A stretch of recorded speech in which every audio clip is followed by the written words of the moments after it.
everyone eats, everyone shares success. There's enough for everyone. It's a completely different world, right? I just went through this amazing training. So shout out to my BT group. And we could not move forward in anything we did until we were all on the same page and we were all winning together. And it was such a powerful exercise.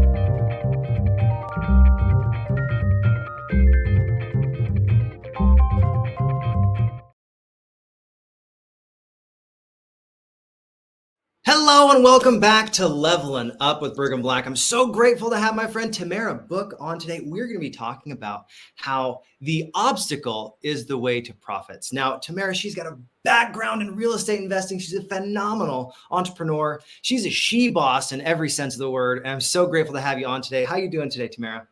I'm fantastic, Brigham. Thank you so much for having me here. You're welcome. Well, tell me a little bit about our audience needs to know your story, because I know you've got a wealth of experience in real estate, but tell us, like, what is the thing you're like, hey, you need to know this about me. This is cool. I'm gonna let you brag a little bit. Yeah.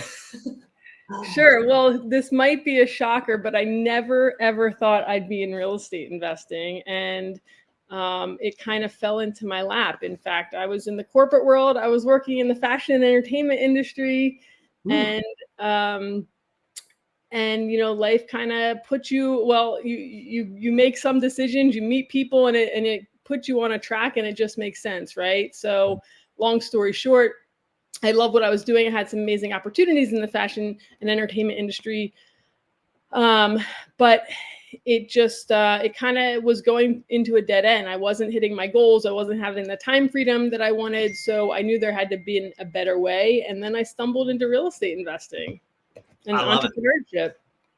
So the topic for today, we're talking about how obstacles are the way. In theater, this was something that I've heard for years, that you don't shy away from obstacles. You don't shy away from challenges. A lot of times the reason that you have a play or you have a story is because those obstacles and that conflict is there. If you don't have a conflict, if you take the conflict out of a story, I'm sorry, nobody's going to watch it. Nobody's going to care.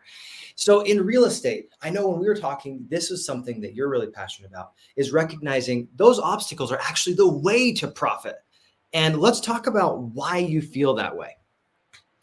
Yeah, sure. Because what obstacles make you do is become a better person. They make you become a better problem solver. They make you think outside of the box, right? So the better you get at overcoming these obstacles, the more growth you have as a person, and the more you can overcome.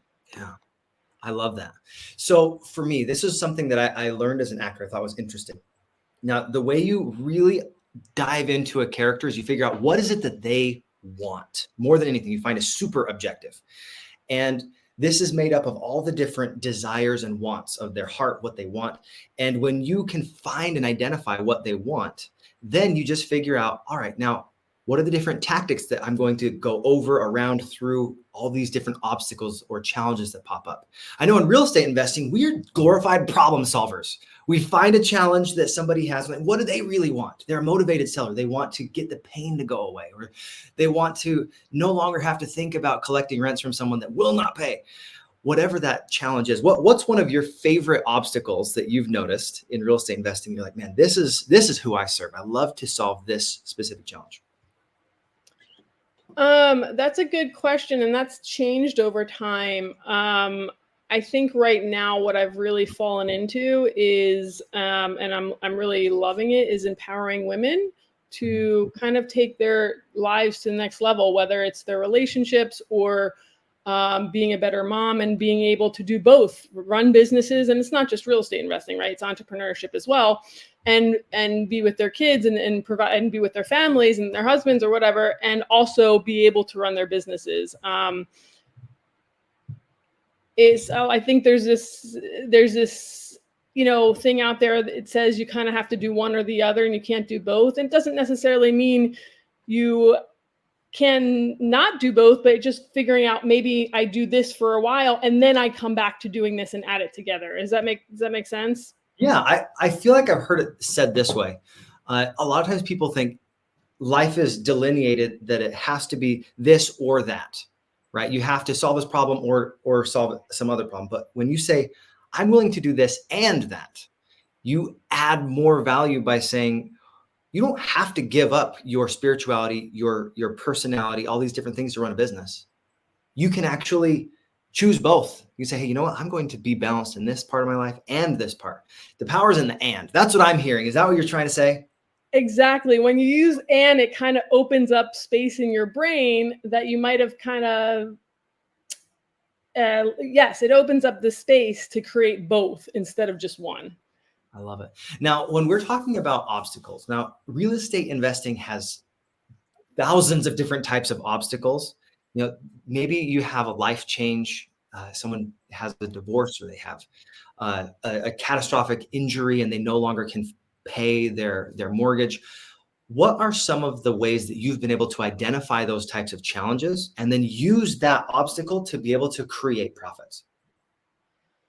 Sure. So you know this in our real estate world, the more knowledge you have, the more people you can help and the more problems you can solve, right? So what I found is just being able to connect the two. So if someone can no longer afford it, one time they could afford their payments on their mortgage, and then something changed in their life, like one person lost a job, the other person still has a job, or maybe they're just a single income family home, whatever, those changes happen. You find ways of, maybe you take over their mortgage or you become the bank for them, and then you adjust, their payments so they can still stay in the house. And it just have to change some things around. So the payments, yeah. So creating seller finance options, something that you're like, well, this is what the challenge is. Maybe you're $200 or $300 off of being able to make that payment. You lengthen out how long their mortgage is by you basically refinancing them out and say, hey, this is going to be lucrative for me because now I can make some cash flow off of this property, and it's beneficial for them because now they get to stay in their property. I think that's a great way to solve problems and make win-win-win scenarios. That's huge.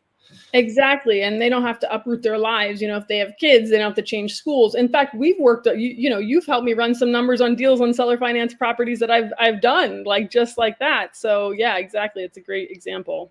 I love it. Now, one of the things that I think is really helpful, I come from a background in theater, in teaching. When you think about the public education system, I think in some respects it's broken, that people are like, oh, I have to be able to do this on my own. I can't ask help from other people. I can't go seek out mentors to help me on this test. But in reality, in life, every single time you have a challenge, you can reach out to somebody and say, hey, this is what the obstacle I'm facing is. How did you overcome this? What were some of the ways that I can run these numbers to make sure that I feel confident? And it's a collaboration rather than a competition. And I think part of the reason why we can be successful as real estate investors is because we surround ourselves with amazing people, mentors, practitioner instructors that absolutely know what they're doing. And then we can rely on that information, that specialized knowledge. So for you, when did you discover that you didn't have to do it on your own anymore and you could rely on other people? Yeah, well, let me hit on that first point for a second. I don't want to offend any teachers if there's any teachers watching this, but our school system is not designed for us to succeed. The more work I've done with mentors, with coaches, and personal development, the more I've seen is that we're programmed to be a certain way when it comes from the school system, right? Exactly, yeah. Exactly. Good job. Exactly. And it's not setting us up it doesn't work anymore. I don't know, it's just not working. And everything we do as entrepreneurs, as real estate investors, is the complete opposite. So once I came across our community of entrepreneurs and real estate investors and joined some other communities that are also a lot of entrepreneurs, everyone on the top is collaborating. There's no competition. There's let's share resources. Let's, how can I support you in your business? And it comes back around, right? So you give what you get, so the more you give to others, you're going to receive. And it's so important to create that kind of win-win collaboration environment and surround yourself with people who are thinking the same. And that's, you don't get that in the school system. You don't have that in the corporate world. So it's very different when you're in a setting of entrepreneurs in real estate, or entrepreneurs, let's just say, who are all thinking, let's collaborate. How can we all win together? And it's so imperative to everyone's success that you have that mindset, and you're always looking out for each other. I love it. What's funny is you just basically explained my word of the year. So I like to choose a word every single year. Mine is guanxi in Mandarin. It has to do with connections and relationships and your system that you put in place to make sure you stay connected. And whenever you are adding value to somebody else, you're making a connection, almost like a string to them. And every time you help them and they help you, that connection gets stronger. It's almost like you have a stronger and stronger rope to hold on. So if you fell off a cliff, you're like, oh, I have something that's sure and steadfast that I can climb back up. Whenever you are giving, you think about the value of what you give.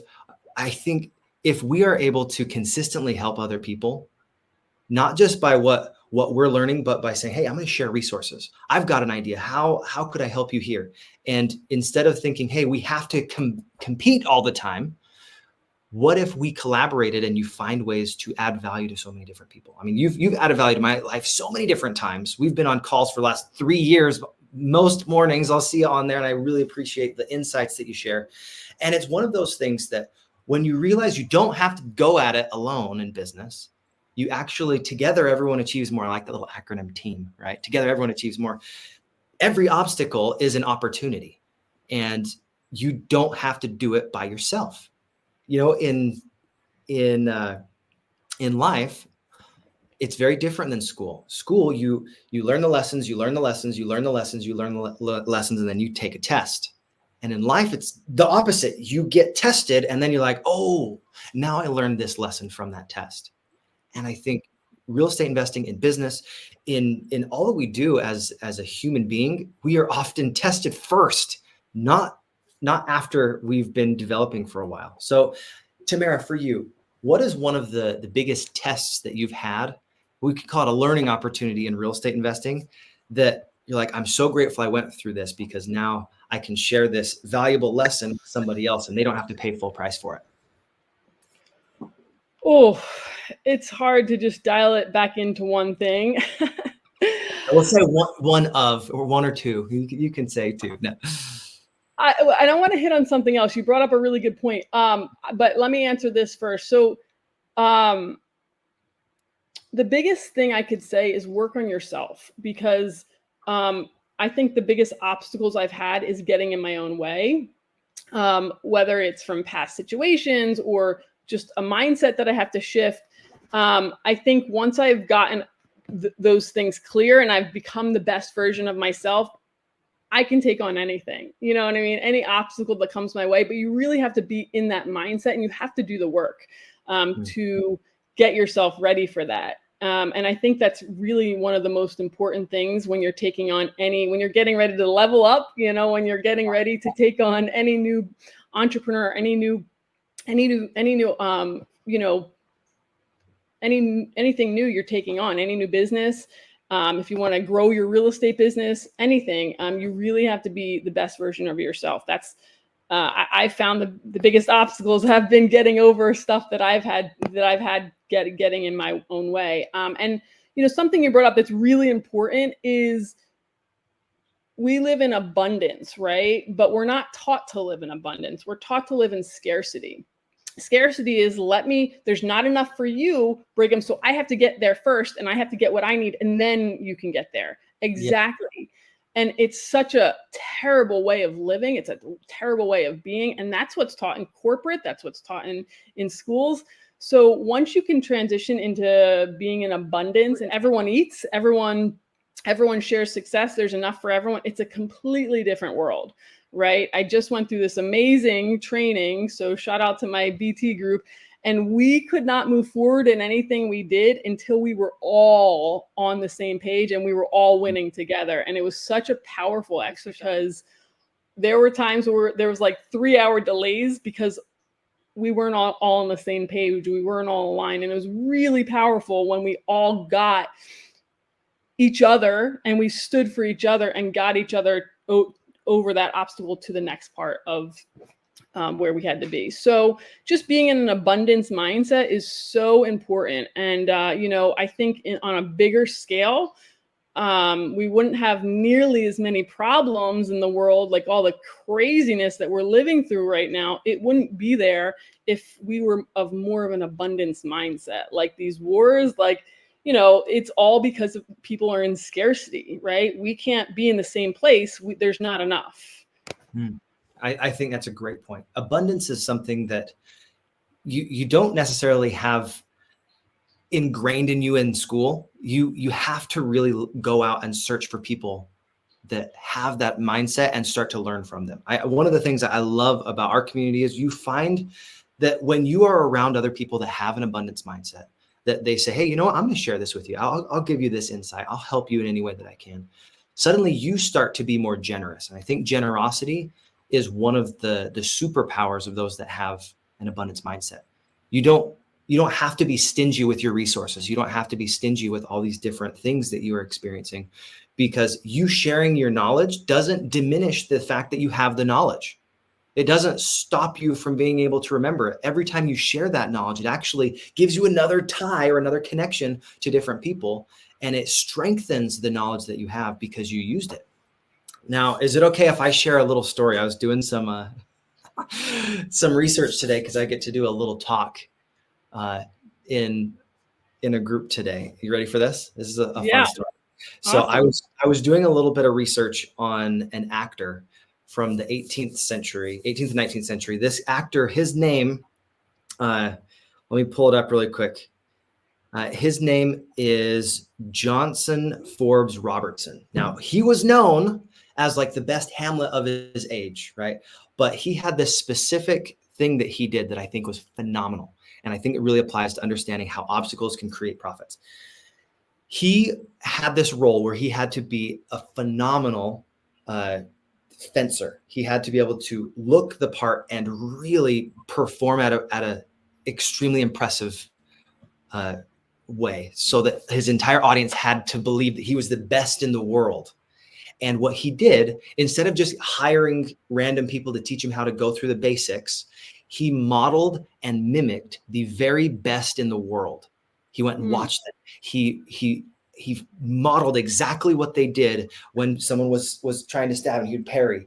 And instead of going through the beginning as a beginner to that upper echelons, he said, what if I cut the time frame and said, I'm only going to model those that I want to look exactly like. And as he started working on himself and saying, all right, now what does this thrust look like from the master? And he started modeling the slightest movements.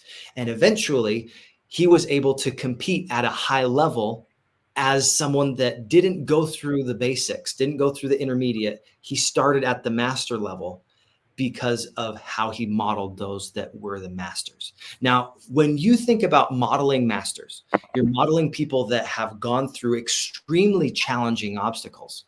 How do you perceive that as kind of cutting timeframes, skipping decades of mistakes? What's your experience with that?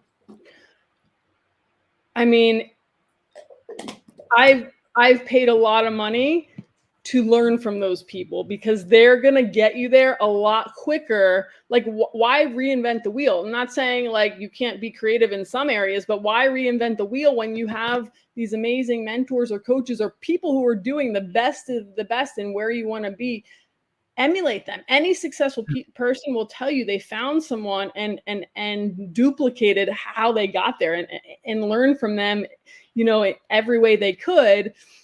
It's a shortcut to success in a way, you know, and it's not to say you're going to not make your own mistakes, because you will, but you're going to have like the cheat code a little bit, you know, because you have a plan. I mean, that's the best way to get from where you are to where you want to be. That was a great story and a great example. Thank you. I was just thinking how my friend Greg, he often says, when you're modeling someone, figure out what are the sacrifices that they made to be where they are. Because sometimes we think, oh, I'm just going to do the work, but you haven't identified the work. As soon as you identify, this is the sacrifice I need to make to be healthier. This is the sacrifice I need to make to be able to get to that next level in my life, in my business, in my real estate. And I need to swap out those things that are good or neutral for the things that are going to unlock my greatness. I think often we get stuck in this, it's called a hedonic treadmill. I don't know the best way to say it. It's something that feels like you're making progress, but it's like you're on a treadmill. You have that carrot in front of you. You're like, I'm going to get that carrot. I'm going to get the carrot. And you keep going, but you're not actually making progress. It's stepping off the treadmill and saying, I'm not going to go after this carrot. I'm going to go plant carrots. And thinking, how do I get to the place where I want to be? You have to take a step back and say, who am I being such that those carrots, that field of carrots is going to grow? Who do I need to connect with? What mentors do I need to follow that have done that have been there, that have made the efforts long enough and gone hard enough to see that it's not only possible, but you follow the same model that they did, and it's inevitable. So for you, Tamara, I know you've had dozens of different mentors. You've had lots of different ways you've overcome obstacles. What is one of those life lessons that you look to and you're like, man, I'm so grateful I learned this because it has changed you? Brigham, this is such a timely question because it's literally exactly what I'm going through right now with this training. So first of all, to your point, I mean, you have to ask, like, are you willing to give up the old version of yourself to become the new version that's going to get you to where you want to be, right? And a lot of people don't realize how many sacrifices our coaches, our mentors, these successful people that we want to emulate make to get the results they're getting. Because listen, I just sat in a auditorium for 13 and had 13 plus hour days for almost 2 weeks, like doing a lot of work. It was not easy, being uncomfortable. But I made the decision. I chose to be there, and it's beautiful. It's sun. I sacrificed going. I was supposed to be away for the month. I sacrificed going to the Hamptons, going overseas so I could be there because I knew it was where I needed to be. So I'm willing. I'm at that point in life. I wasn't always there, but I'm willing to make these sacrifices, and I have to so I think that's one of the biggest things is we have to, people have to decide, are you willing to make the sacrifices? I was away from my friends. I was away from my family, and I was doing a lot of work. You know what I mean? It wasn't like we were just sitting there enjoying the beach or, enjoying the air conditioning. Like, it was nonstop work, and it was not easy. So I think that's one of the biggest things is people don't realize how much sacrifice people have to take to get to the next level and where you want to be. So that's one of the biggest things you have to ask yourself is, are you willing to make those sacrifices? Because a lot of times people just aren't, or they're just not ready for it, right? You really, you talk about being, you have to be in a place, in a mindset, and you have to be open to do what it takes to get to the next level. So what was the other question you had? I don't remember off the top of my head, but that was a really great answer. Okay, good. One of the life lessons, I think, is what it really comes down to. But it sounds like your life lesson is you need to figure out what sacrifices you're willing, not just able to, but willing to make, because you have to be ready, able, and willing. Like, hey, I'm ready to make the sacrifice. I'm able to make the sacrifice, but if you're not willing, I'm sorry, you're not going to do it. How many of us at times feel like, hey, I know I want to go and learn this skill, or I want to improve my health, or I want whatever that thing is that you set at the beginning of the year, those New Year's lies, or what do they call those? The New Year's resolutions. Whenever it is that you set those, you have to think, am I actually ready, able, and willing to do that? Because if you're not, it's just a pipe dream. But as soon as you say, I am absolutely committed to this, you can't commit yourself to everything, but you can choose to commit yourself to the one thing that you are most passionate about. You just nailed it. It all comes down to it. Are you committed? Because if you're not committed, like I was committed to being at this training this past week. If I wasn't, there's no way. It was freaking challenging. I mean, there's no way. If you're not committed to your goals, to your dreams, to your vision, you're just not going to make it. It's going to be a pipe dream, like you said. So it really comes down to the commitment that you're willing to, and the sacrifices that you're willing to make to get yourself to the next level. And if you're not ready, it's just not going to be the right time. And it doesn't mean it's never going to come. It just means it's not the right time, because you have to be willing to do the things and deal with the stuff and put in the work, This reminds me of how I learned Mandarin. Sometimes we think about going and learning something completely new to us that's foreign, like a foreign language. And because it's absolutely different, it's a new way of thinking, a new model to look through the world and a new lens. We don't take the time necessary to be a beginner. And in the beginning, be a beginner, but model those people, especially in Mandarin or any really challenging language, model those people that actually know the language. Don't just listen to somebody that knows 3 or 4 words. You listen to the people that are proficient. And when you have someone that is proficient and they're a practitioner, there is a confidence that comes, and there is an ability to open up and to be vulnerable. Because as someone that is learning anything new, you have to choose to rumble with vulnerability. I love Brené Brown's words there. But rumbling with vulnerability, saying, you have the chance to hurt me, Mr. Teacher, that is helping me understand Mandarin, because you could tell me this means one thing, but it actually means something else. You could say, hey, this is a banana, but it actually means sexual intercourse. And if you think that's really an odd example, that actually happened to me, and go watch my YouTube channel. I've got a whole, I thought it was a banana. Yeah, go watch that little stand-up bit that I did. It was hilarious. But sometimes you make mistakes and they're unintentional. And sometimes people are rude to you. So you have to figure out, do I trust this person? Do I like them? Do I know them well enough to say, they are a great model, and I am going to model what they do? Because that's the only reason you choose a coach or a mentor, is they have something that you want.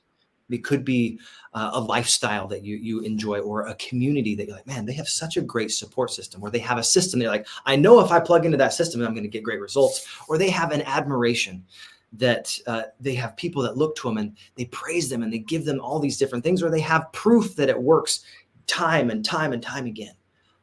All of these different models. So Tamara, I know you've got some ideas off the top of your head. I want to give you a moment to speak, and then I'm going to ask you another question. Go ahead.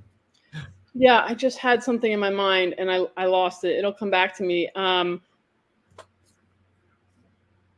shoot, keep going. It'll come back to me. I had a really.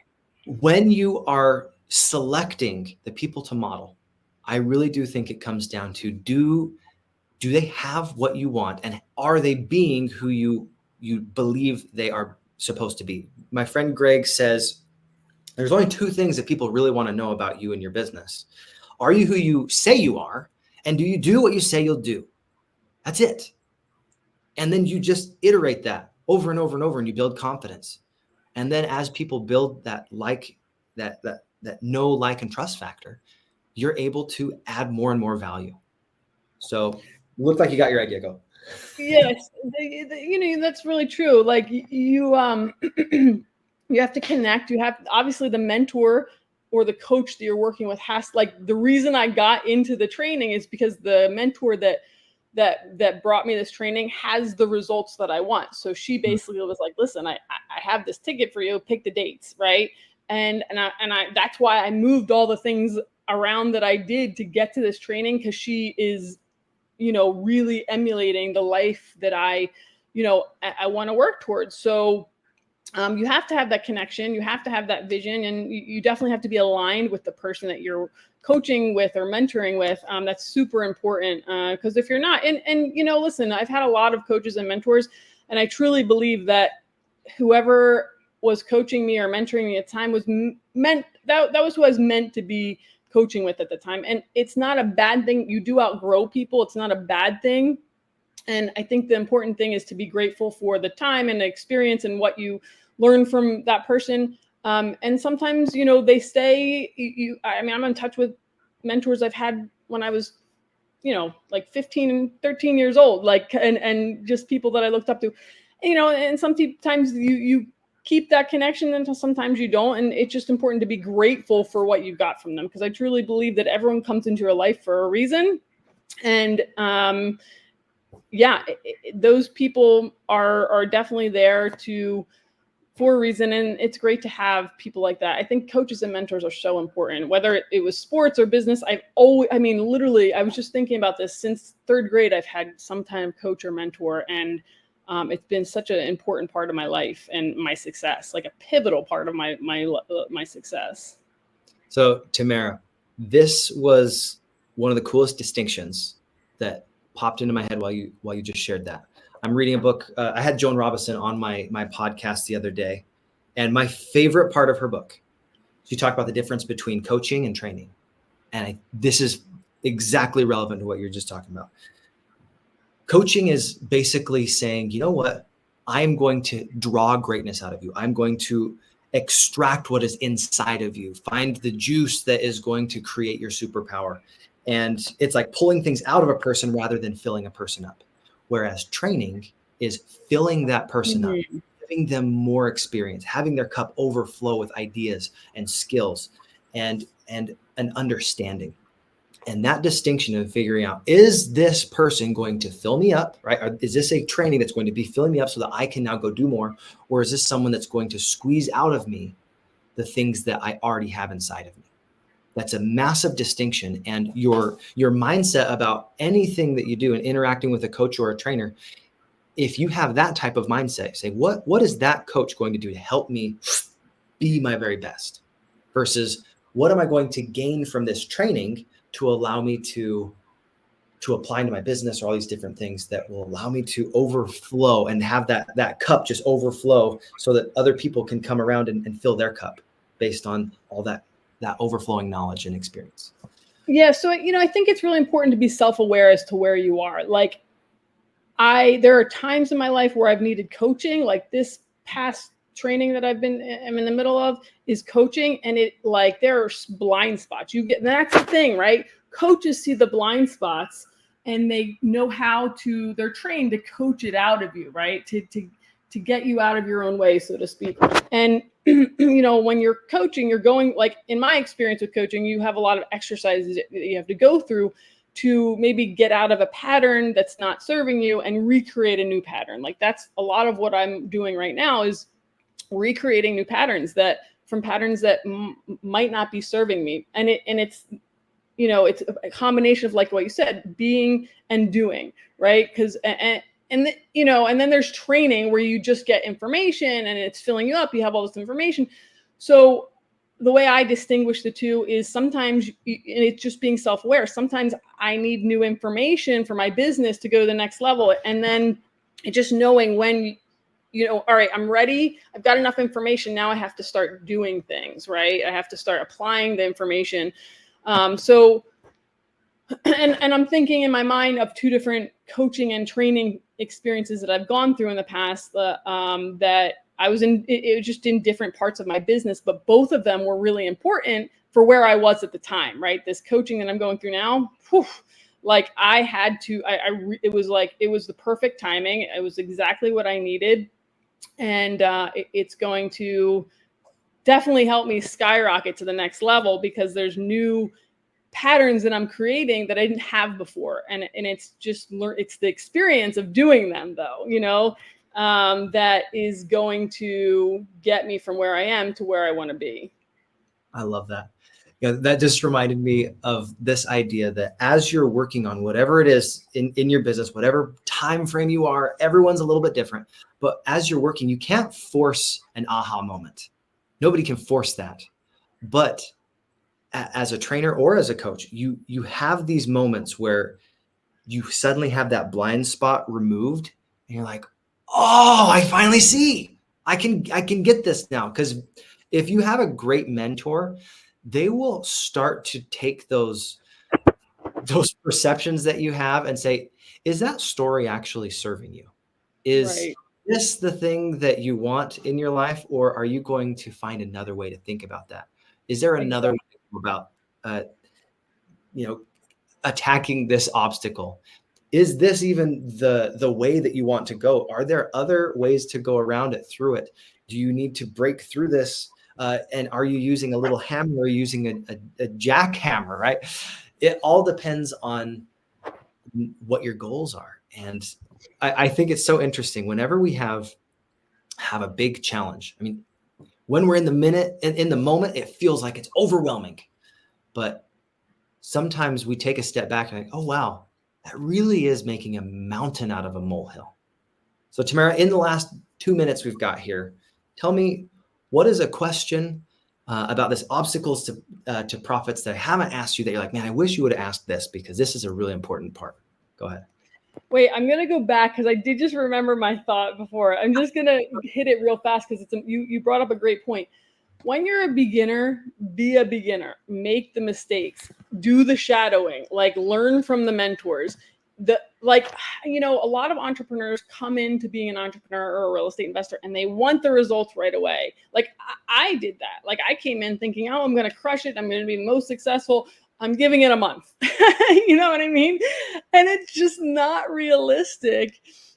Here I am 9 years later, and I'm like, all right, I gotta be where I am right now and enjoy and trust the process of where I am so I can grow to the next level. But I have to be where I am, and I have to be present to where I am and the things I'm learning and the skills that I'm developing. And if I'm not present, if I'm not present to where I am, then I'm going to miss the opportunities that are going to help me get to the next level. Right. So, and that has been patience has been something I've been working on. It's not the best for me. But the more I've become, and that's, we're so aligned in our language and our thinking, Brigham, the more I've become patient, the more the beautiful things that I've become aware to. And when I'm not patient, I miss out on that stuff. When I'm not present to what's currently going on in my journey and I'm too focused on the future, I've missed out on so much because of that. So I know it's hard to be present. It is the most challenging thing for me. And I'm finally learning to become more present and be in the moment. And it's unlocked a whole new world and a whole new world of blessings for me. So that's so important. And it's applicable to life, right? It's not just being an entrepreneur, it's life. Just be present in the moment and be grateful for where you are, because you're never going to get that time frame back again, right? And if you miss that and you aren't present to where you are, you're going to miss all your blessings. So I really had to hit that because it was really important. And That's beautiful. I think that's a great way to put a little bow on the end of this conversation. Thanks so much, guys. I really do feel like those obstacles, if you learn how to improve your articulation of the challenge or the problem, people will already assume you know how to solve it. That's something I've learned from multiple people, that as soon as you can really articulate, this is the challenge you're experiencing, is that right? Suddenly they can say, oh, he understands me. I get this. She understands what I'm going for. And it opens up tons of new doors. So once again, thank you so much, Tamara, for sharing this time with us, sharing some heartbeats. It was so great to hear your insights and your experience. How do people find you online? And then we'll sign off. Brigham, you bring so much value to the world. In any environment I've seen you in, you're just bringing value and joy. You've got such a great joy that you spread with people. So thank you. It's always refreshing, and keep sharing your joy. So I'm on Facebook. I'm on Instagram as Dynasty Business Development, and you can look me up, Tamara Book. I'd love to connect with people, and anything I can do to help or add value to people's lives, I'm always happy to do so. Awesome. Well, thank you so much, Tamara. We'll see you again soon. And God bless, guys. Have a great rest of your day and keep leveling up your life. We'll